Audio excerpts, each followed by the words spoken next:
ஜல்லிக்கட்டு விவகாரத்தில் கடந்த ஆண்டு அவசர சட்டம் பிறப்பித்தது வீணானது போல இந்த ஆண்டும் நிகழ்ந்துவிடக்கூடாது என மத்திய அரசு நிதானமாக செயல்படுவதாக பாரதிய ஜனதா கட்சியின் தமிழக தலைவர் தமிழிசை சவுந்தரராஜன் தெரிவித்தார்.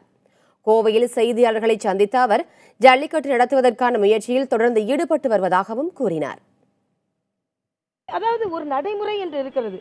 அந்த நடைமுறையில் என்ன நடந்து கொண்டிருக்கிறதோ அந்த வகையில் தான் மத்திய அரசு செயலாற்ற முடியும். என்ன நடைமுறை நடந்து கொண்டிருக்கிறது? வழக்கு நடந்து கொண்டிருந்தது. வழக்கு நடந்து கொண்டிருக்கும் பொழுது என்ன செயல் செய்தால் நான் கேட்கிறேன்.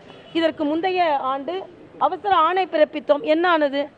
அப்படி அது அடிபட்டு விடக்கூடாது என்பதற்காகத்தான் எச்சரிக்கையாக நடந்து கொண்டிருக்கிறது. ஆக நீங்கள் வாங்கி தரவில்லை, நாங்கள் உரிமை பெற்று தரவில்லை என்பதெல்லாம் இல்லை. அனைவருமே இணைந்துதான் போராடி கொண்டிருக்கிறோம். பதவி விலக சொல்வதும் விமர்சனம் செய்வதும் மட்டுமே இதில் பதிலாகாது. எல்லோரின் உணர்வுகளை நாங்கள் மதிக்கிறோம். இன்னும் அதற்கான முயற்சி செய்து கொண்டுதான் இருக்கிறோம்.